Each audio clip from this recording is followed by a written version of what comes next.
오늘 운명교향곡을 작곡하였던 베토벤, 그 운명교향곡은 제5번 C 단조 작품 67번입니다. 운명교향곡을 작곡하였던 그는 환희의 교향곡을 작곡하게 되었던 것입니다. 이 두 모습을 보면서 베토벤의 생애를 보면서 나의 모습을 찾아보면서 오늘의 삶을 새로 그려보아야 하겠습니다. 베토벤은 1770년 12월 17일에 태어나서 1827년 3월 26일 그는 작곡하셨습니다. 서부 독일의 본에서 태어났고 21세까지는 본에서 살다가 22세 때에 오스트리아의 비엔나에서 생활하게 되었습니다. 그의 아버지는 가수이었으며 성질이 난폭하고 대단한 애주가이었습니다. 가정은 평온하지 못하였습니다. 아버지는 3, 4살 때부터 피아노 작곡 이론을 베토벤에게 가혹한 지도가 있게 되었던 것입니다. 돈을 벌어보겠다는 목적에서였습니다. 이에 17세 때 어머니의 선량한 모습도 싸늘한 표정으로 굳어버리고 말았습니다.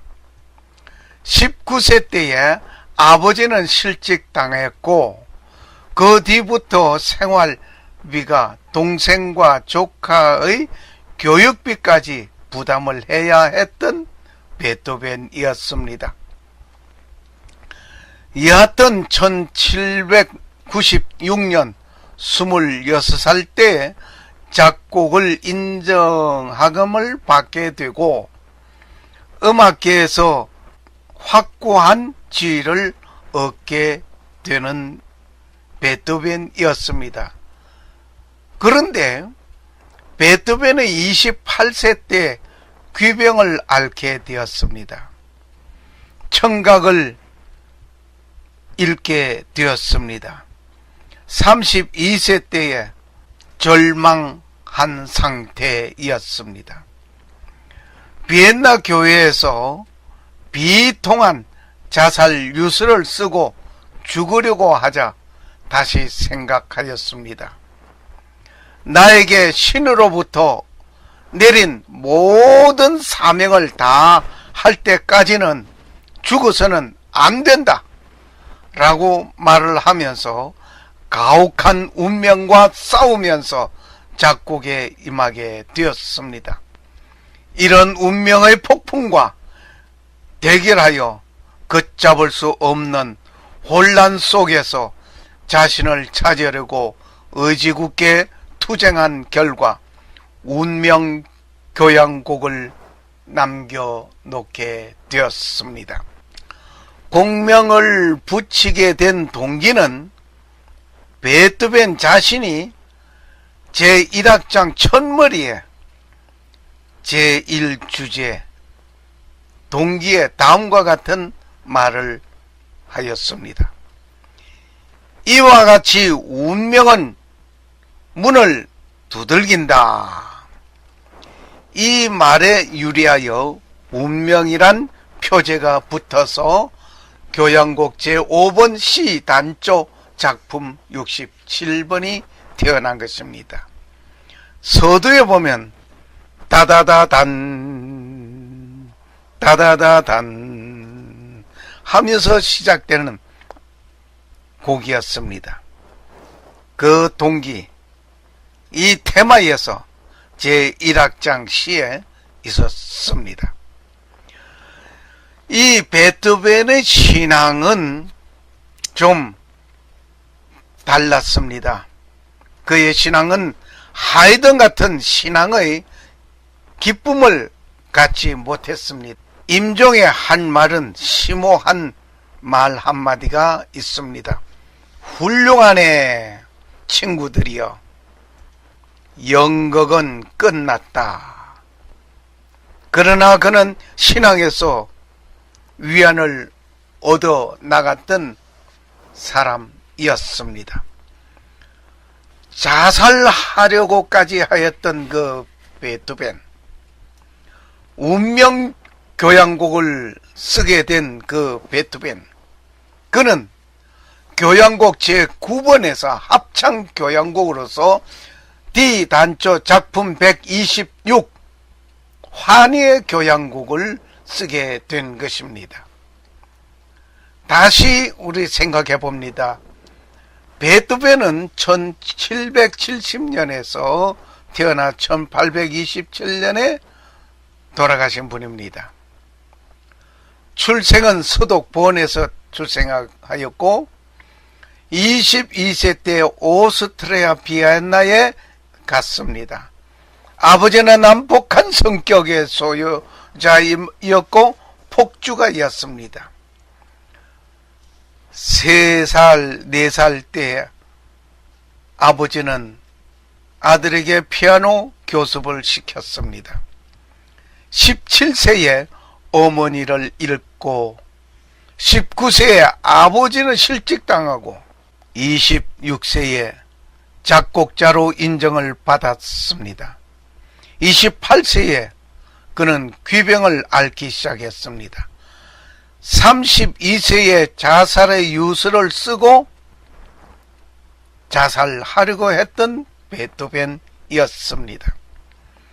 그러나 그에게는 나에게 신으로부터 내린 모든 사명을 다할 때까지는 죽어서는 안 된다 라고 생각하고 자살을 중지하게 되었습니다. 이리하여 운명의 폭풍과 싸워 대결하면서 쓰게 된 것은 제5번 운명 교향곡이었고 베토벤은 천주교 신자였던 것을 우리는 잘 알고 있습니다. 그의 최종 임종 때 한 말은 훌륭하네 친구들이여, 연극은 끝났다 라고 말을 한 베토벤이었습니다. 그의 많은 작품 가운데 오늘 감상하고자 하는 것은 제9번 환희의 합창 교향곡입니다. 이 곡은 최후의 곡이며 최대 곡이 된 것입니다. 1824년 5월 7일 19시에 게론토나도르 극장에서 초연되었던 것입니다. 이 환희의 교향곡 제5번에서 운명의 문이 두드러진 것이 생에서 시작하여 내 이 절망 가운데서도 귀한 작품이 나오게 된다는 것은 분명히 기쁜 일일 뿐 아니라 사상 최대 환희였습니다. 이 곡을 듣다 보면 다음과 같은 대화가 계속 연주되고 있습니다. 정말 절망 중에서 태어났는가? 하는 질문이 나오며, 그렇지, 그렇고 말고 새벽 동터 오르듯이 말이야. 또다시 다른 하는 질문이 나옵니다. 오, 그렇군. 환한 밝은 빛이.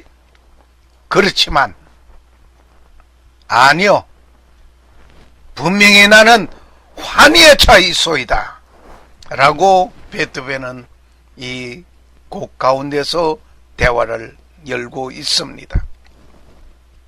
아, 정말 그렇소. 환희의 노래 다 같이 우리 부릅시다.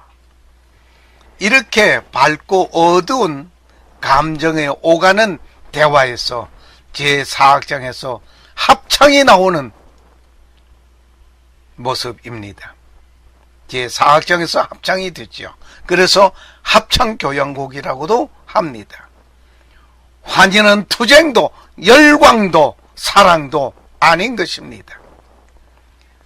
이 곡을 다 듣고 난 관중석에서는 우레 같은 박수 소리가 극장 내가 터지게 울려오는데 베토벤은 인사를 받지 않고 있습니다. 두 번째 계속되는 박수에도 베토벤은 모르고 있습니다. 때에 알토 파트에 운가라는 여자가 나와서 팔을 잡아 주의시켰습니다. 그때에 담례하게 되었습니다.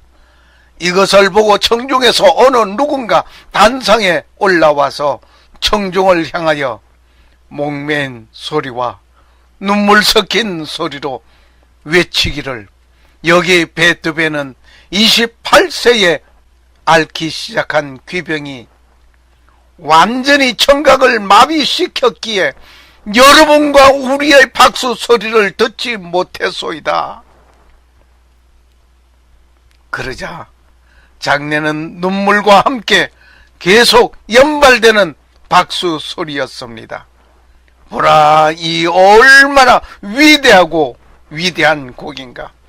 귀로 듣지 못하는 그는 연주하는 모습을 눈으로 보고 취하였으니 평소에 얼마나 위대한 노력을 했던 것일까 생각해 봅니다.